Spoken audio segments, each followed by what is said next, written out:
로마에 헬레나라는 여인이 살고 있었습니다. 기독교가 로마의 핍박을 받고 있을 때 기도를 많이 하던 여인이었습니다. 그러다 로마 황제가 죽었습니다. 당시 로마 황제 밑에는 부제 4명이 있었습니다. 황제가 죽자 4명의 부제가 서로 황제가 되겠다고 싸웠습니다. 싸우고 죽이고. 그래서 나중에 2명만 남게 되었어요. 콘스탄틴 부제와 막센티우스 부제가 남았습니다. 근데 누가 보기에도 막센티우스가 이길 것이라고 생각을 했습니다. 왜냐하면 워낙 군사력이 막강했기 때문이었습니다. 이런 사실을 콘스탄틴 부제도 알고 있었습니다. 어느 날 콘스탄틴이 꿈에서 하늘에 십자가가 보였어요. 그리고 사인도 보였는데 이 표지를 가지고 정복하라 하는 사인이었어요. 콘스탄틴은 그것이 무엇을 의미하는지 잘 알지 못한 채 십자가 표지를 창과 방패에 새겨 넣고 그리고 깃발에 새겨 넣어서 들고 나가서 싸웠어요. 예상을 뒤엎고 기적 같은 승리를 거두게 되어집니다. 콘스탄틴이 로마 황제로 등극한 후에 십자가가 바로 기독교고 예수님의 십자가라는 사실을 알게 되었습니다. 그래서 콘스탄틴이 즉시 칙령을 내려서 기독교 자유를 선포합니다. 당시 핍박 때문에 땅 아래 숨어 겨우 목숨을 유지하던 기독교인들이 땅 위로 올라오게 되었고, 그리고 믿지 않았던 사람들이 황제가 믿으라고 하니까 너도 나도 믿기 시작했습니다. 그래서 완전히 로마가 기독교 나라가 되어집니다. 여러분, 이 사건은 역사의 흐름을 바꾸어 놓는, 방향을 바꾸어 놓는 엄청난 사건이었습니다. 그런데 그 배후에는요, 기도가 있었어요. 기도하던 헬레나가 바로 콘스탄틴의 어머니였습니다. 여러분, 기도는 위대합니다. 기도했더니 하나님께서 크고 은밀한 일을 나타내 보이신 것입니다. 오늘 본문 말씀은 에레미야가 시위대들에 갇혀 있었을 때 하나님께서 주신 말씀이었습니다. 본문 1절 말씀 함께 읽어요. 에레미야가 아직 시위대들에 갇혀 있을 때에 여호와의 말씀이 그에게 2번째로 임하시니라 이르시되. 그랬어요. 여호와의 말씀이 2번째 임했다는 것은요, 유대 민족이 위기에 처해 있을 때 유대 민족에게 다시 소망의 빛이 비춰졌다는 거예요. 여호와의 말씀이 임하는 곳에 소망이 있기 때문입니다. 혹시 여러분 중에 영적으로 감옥에 갇힌 것과 같은 삶을 살고 계시는 분이 있으십니까? 오늘 내게 주시는 말씀으로 더욱 귀를 기울이고 들으시기를 바랍니다. 에레미야가 사역하던 당시의 상황은 유다 최후의 시기였습니다. 각종 우상 숭배와 그리고 죄악으로 말미암아 유다에 대해서 하나님이 에레미야 선지자를 보내어 유다의 멸망을 예언하게 하십니다. 시드기야 왕과 많은 백성들이 바벨론의 포로로 끌려가게 될 것을 예언하게 하십니다. 그런데 바벨론 포로의 징계가 하나님의 채찍으로 알고 달게 받아들여서 순순히 바벨론의 포로로 끌려가 그들을 정한 기간 동안 섬기라고 하나님의 말씀을 전하게 되어집니다.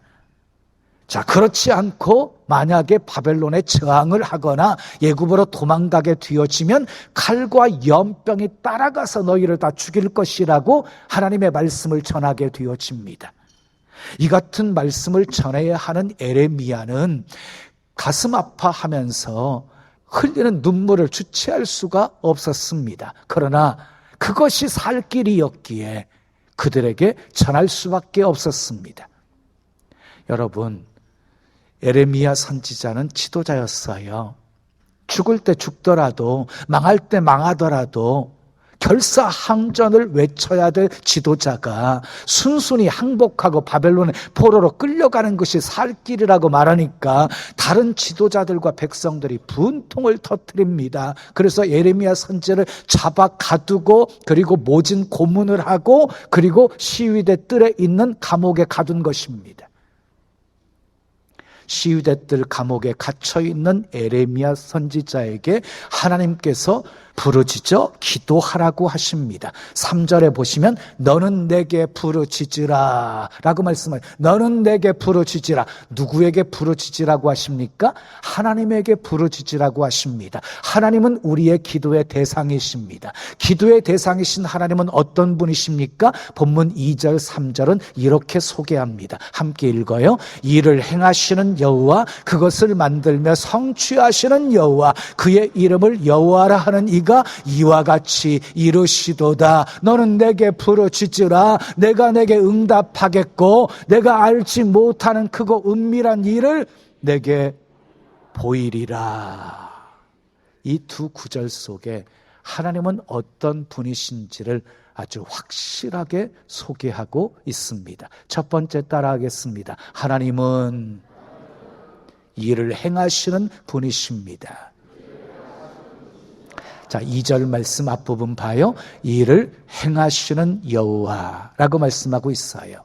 하나님은 일을 행하시는 분이십니다.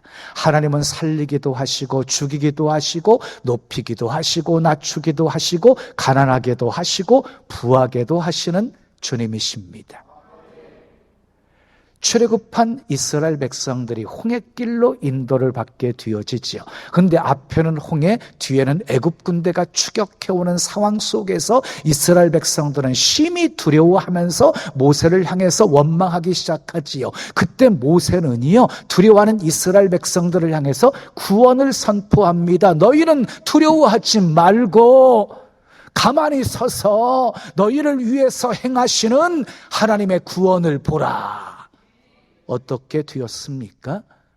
모세가 지팡이 든 손을 바다 위로 탁 내밀었더니요, 한순간에 홍해가 쫙 하고 갈라진 것이 아니에요. 그것은 영화에서나 나오는 모습이에요. 지팡이 든 손을 바다 위로 내밀었더니 큰 동풍이 불어와가지고 밤새도록 바닷물을 물러가게 하십니다. 그리고 마른 땅이 되게 하십니다. 이스라엘 백성들이 홍해를 건너갑니다. 추격해오는 애국 군사들이 홍해 가운데쯤 이르렀을 때 하나님께서 병거의 바퀴가 빠지게 만들어서 달리기 어렵게 만들어 버리십니다. 그리고 모세를 향해서 지팡이 든 손을 바다 위로 다시 내밀게 했더니 물이 합쳐져서 애국 군사들을 다 수장시켜 버리십니다. 하나도 남지 않게 하셨습니다. 누가 하셨습니까? 하나님이 하셨습니다. 하나님은 일을 행하시는 분이십니다. 아멘. 두 번째 따라하겠어요. 일을 만들어 성취하시는 분이십니다. 자, 2절 이어지는 말씀 보면은요, 그것을 만들며 성취하는 여호와라고 말씀했어요. 하나님은 일을 행하시고 그 일을 만들어서 성취하시는 분이십니다. 시편 135편 6절에 보면 여호와께서 그가 기뻐하시는 모든 일을 천지와 바다와 모든 깊은 데서 다 행하셨도다. 하나님이 기뻐하시는 일은 다 행하시는 분이십니다. 욥기 23장 13절 14절에 그는 뜻이 일정하시니 누가 능히 돌이키랴. 그의 마음에 하고자 하시는 것이면 그것을 행하시나니 그런즉 내게 작정하신 것을 이루실 것이라. 이런 일이 그에게 많이 있느니라. 하나님은 하시고자 하시는 것은 다 행하시고 그리고 작정하신 것은 다 이루시는 하나님이십니다. 아멘. 그래서 솔로몬은 시편 127편 1절에서 이렇게 고백을 했습니다. 여호와께서 집을 세우지 아니하시면 세우는 자의 수고가 헛되며 여호와께서 성을 지키지 아니하시면 파수꾼의 깨어있음이 헛되도다. 여러분 기억하십시오. 여호와께서 집을 세워주지 아니하시면 세우는 자의 수고가 헛됩니다. 여호와께서 성을 지켜주지 아니하시면 파수꾼의 깨어있음이 헛됩니다. 여호와께서 하나님께서 여러분의 집과 여러분의 성을 세워주시고 지켜주시기를 축복합니다. 하나님은 일을 만들어 성취하시는 분이십니다. 우리가 할 일은 맡겨진 일에 최선을 다하는 것입니다. 눈물로 씨를 뿌리는 것입니다. 그러면 일을 성취하시는 하나님이 기쁨으로 단을 거두어서 돌아오게 하실 것입니다. 아멘. 세 번째, 따라하세요. 부르짖으면 응답하시는 분이십니다.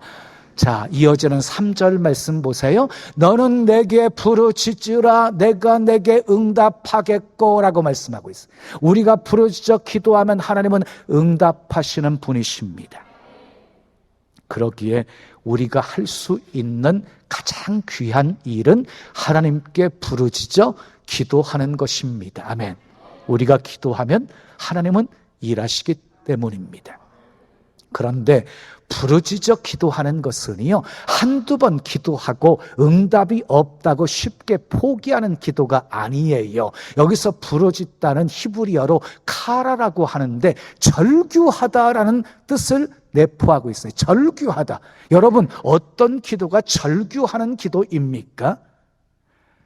자식이 없어서 늘 아쉬워하면서 살았던, 불임나 때문에 힘들었던 여인이 여종의 고통을 돌아보시고 생각하사 아들 주시면 하나님께 드리겠어요 간절히 부르짖은 한나의 기도가 절규하는 기도였어요.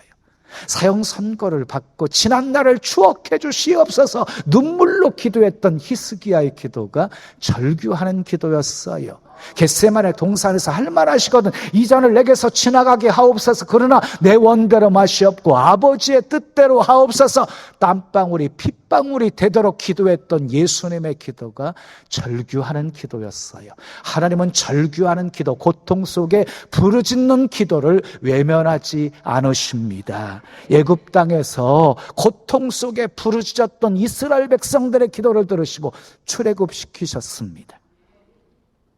히스기야가 부르짖었을 때 생명 15년을 연장시켜 주셨습니다. 소경 바디메오가 부르짖었을 때 눈을 떠서 보게 만들어 주셨습니다. 예레미야 29장 12절 13절은 이렇게 말씀하고 있습니다. 함께 읽어요. 너희가 내게 부르짖으며 내게 와서 기도하면 내가 너희들의 기도를 들을 것이요 너희가 온 마음으로 나를 구하면 나를 찾을 것이요 나를 만나리라 하고 말씀했습니다. 고통 중에 계십니까? 죽고 싶으십니까? 깊은 웅덩이와 수렁에 빠지셨습니까? 우리 주님이 이렇게 말씀하고 계십니다. 너는 내게 부르짖으라 내가 내게 응답하겠고 부르짖어 기도하십시오. 아멘. 기도는 내가 하고 응답은 하나님이 하십니다. 마지막 네 번째 따라하세요. 크고 은밀한 일을 보여주시는 분이십니다. 3절 이어지는 말씀 함께 읽어요. 내가 알지 못하는 크고 은밀한 일을 내게 보이리라 그랬어요. 사실 에레미야는 크고 은밀한 일을 보여주시겠다는 하나님의 말씀을 전하면서도 어떻게 하나님께서 회복시키신다는 것이지 이해할 수가 없었습니다. 이해되지 않았어도 하나님의 말씀이니까 회복을 예언하며 선포한 것입니다. 6절 말씀 함께 읽어요. 그러나 보라 내가 이 성읍을 치료하며 고쳐 낫게 하고 평안과 진실이 풍성함을 그들에게 나타낼 것이며 그랬어요. 이 말씀은 백성들을 치료하고 고쳐서 낫게 하고 평안을 주고 말씀하신 대로 이루시는 분이심을 나타내 보여주시겠다는 것입니다. 여기서 치료에 해당되는 이 히브리어는요 아루카인데 상처 부위에 돋아나는 새살을 의미하는 거예요. 상처 부위에서 돋아나는 새살이 돋는 것처럼 치유하신다는 것입니다. 이어지는 7절 말씀 읽어요. 내가 유다의 포로와 이스라엘의 포로를 돌아오게 하여 그들을 처음과 같이 세울 것이며 그랬어요. 이 말씀은 포로된 이스라엘 백성들을 다시 돌아오게 만드시겠다는 거예요. 그래서 잃어버린 자유를 다시 얻게 만들어주시고 잃어버린 영광스러운 자리의 위치를 다시 회복시켜 주시겠다는 것이에요. 또 이어지는 8절 말씀 읽어요. 내가 그들을 내게 범한 그 모든 죄악에서 정하게 하며 그들이 내게 범하며 행한 모든 죄악을 사할 것이라 그래서 이 말씀은 모든 죄를 다 용서해 주시겠다는 약속이에요. 또 이어지는 9절에서 11절까지 말씀 읽습니다. 이 성읍이 세계 열방 앞에서 나의 기쁜 이름이 될 것이며 찬송과 영광이 될 것이요 그들은 내가 이 백성에게 베푼 모든 복을 들을 것이요 내가 이 성읍에 베푼 모든 복과 모든 평안으로 말미암아 두려워하며 떨리라. 여호와께서 이와 같이 말씀하시니라. 너희가 가리켜 말하기를 황폐하여 사람도 없고 짐승도 없다 하던 여기 곧 황폐하여 사람도 없고 주민도 없고 짐승도 없던 유다 성읍들과 예루살렘 거리에서 즐거워하는 소리, 기뻐하는 소리, 신랑의 소리, 신부의 소리와 및 만군의 여호와께 감사하라. 여호와는 선하시니 그 인자하심이 영원하다 하는 소리와 여호와의 성전에서 감사제를 드리는 자들의 소리가 다시 들리리니 이는 내가 이 땅에 포로를 돌려보내어 지난 날처럼 되게 할 것임이라. 여호와의 말씀이니라.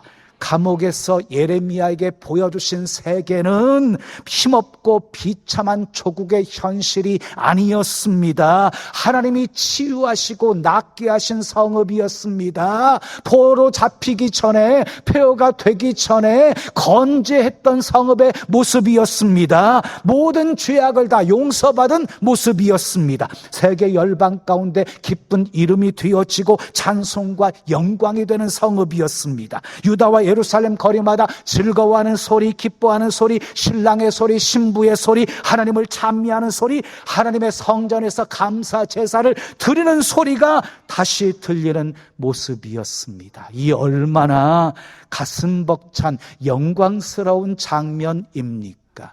이것이 하나님께서 보여주시고자 하신 크고 은밀한 일이었습니다. 이 약속의 축복을 누리려면 어떻게 해야 됩니까?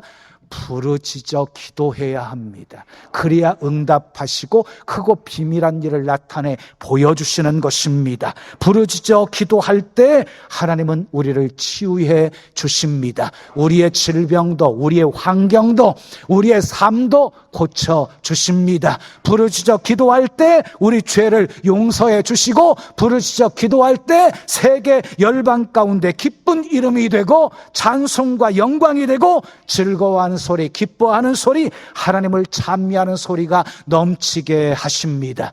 믿으시면 크게 아멘 하십시오. 오늘 본문 말씀은요, 제 목회에 날개를 달아준 말씀이었어요. 이 말씀 받고 난 후에 자유를 누리면서 정말 목회를 즐기며 하게 한 말씀이었어요. 그때가 1999년이었습니다. 그때 이름도 신나는 교회로 개명을 했습니다.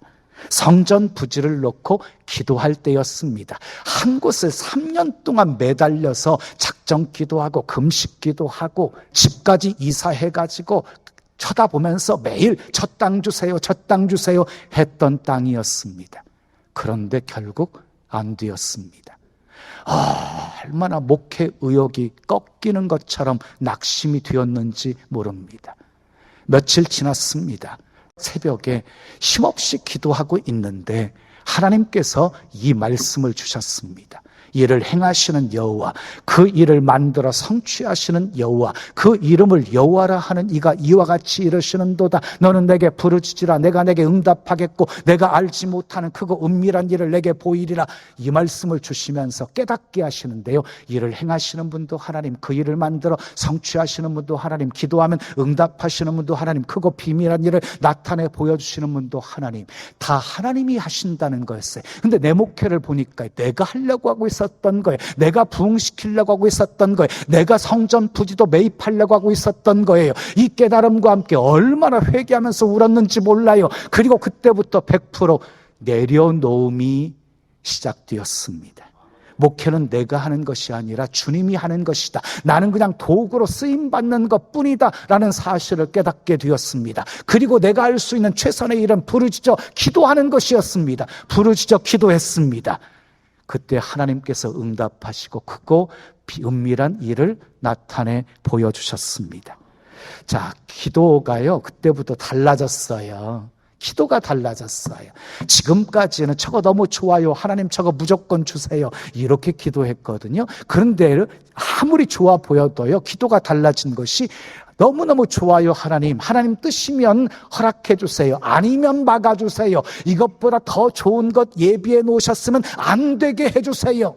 그리고 안 될 때마다 감사했습니다. 안 될 때마다 이 강단에서 성도들에게 선포했습니다. 하나님이 더 좋은 것 예비해 놓으셨습니다라고 말한 대로 되게 해주셨습니다. 2002년 2월 2일, 다 이자예요. 2002년 2월 2일 병점에 1,400평의 땅을 계약하게 하셨습니다. 크고 비밀한 일을 나타내 보여주신 것입니다. 그리고 큰 부흥을 보게 하셨습니다. 그 부흥이 계속되어 이 동탄체플까지 건축되게 된 것입니다. 감옥에서 기도하는 에레미야에게 하나님께서 크고 비밀한 일을 나타내 보여주셨습니다. 사랑하는 여러분, 기도는 눈에 보이는 현실 세계만 보게 하는 것이 아니에요. 더 넓은, 더 큰 하나님의 세계를 보게 하는 것이 기도입니다. 기도는 우리의 무능과 하나님의 전능을 연결하는 고리입니다. 우리에게 주어진 최고의 특권은 기도입니다. 구하라 그러면 너희에게 주실 것이요, 찾으라 그러면 찾을 것이요, 문을 두드리라 그러면 너희에게 열릴 것이니라. 구하는 이마다 받을 것이요, 찾는 이가 찾을 것이요, 문을 두드리는 이에게 열릴 것이니라. 기도에는 반드시 응답이 있습니다. 중요한 것은요, 기도의 대상인 하나님을 어떤 하나님으로 믿느냐는 거예요. 어떤 하나님으로 믿느냐. 상식적으로 믿으면 상식적인 일만 나타나게 되어질 거예요. 그냥 심리적으로 믿으면 심리적인 위로로만 나타나게 되어질 거예요. 그러나 믿음을 가지고 기도하면 기적을 보게 될 것입니다.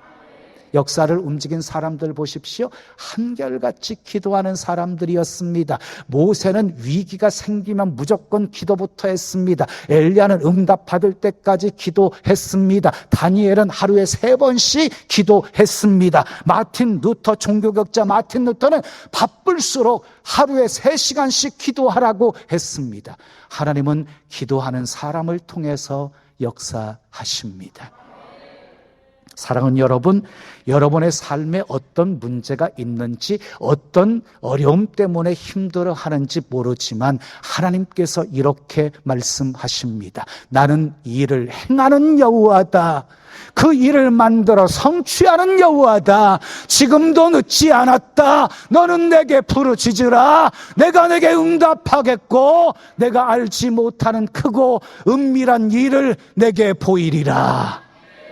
하나님은 일을 행하시는 분이십니다. 그 일을 만들어 성취하시는 분이십니다. 기도에 응답하시는 분이십니다. 크고 비밀한 일을 나타내 보여주시는 분이십니다. 하나님이 하시는 일을 왜 내가 하려고 합니까? 하나님이 하시는 일을 내가 하려고 하니까 인생이 힘든 것입니다. 하나님이 하실 일은 하나님께 다 맡기십시오. 아멘. 그리고 내가 해야 할 일 부르짖어 기도하십시오. 부르짖어 기도하십시오. 하나님은 후회하지 않으십니다. 실수하지 않으십니다. 내가 생각하는 것보다 내게 행하신 더 훨씬 멋지고 귀한 계획을 세우고 계십니다. 좋으신 하나님이 가장 좋은 길로, 가장 완전한 길로 우리를 이끌어 주실 것입니다. 믿으시면 크게 아멘. 일을 행하시고 성취하시는 하나님이 여러분들의 기도에 응답해 주시고 그거 비밀한 일 나타내 보여주시고 나의 나된 것은 다 하나님의 은혜로 되었다고, 다 하나님이 하셨다고 주의 이름 높이며 찬송하며 살게 되어지시기를 예수님의 이름으로 축원합니다.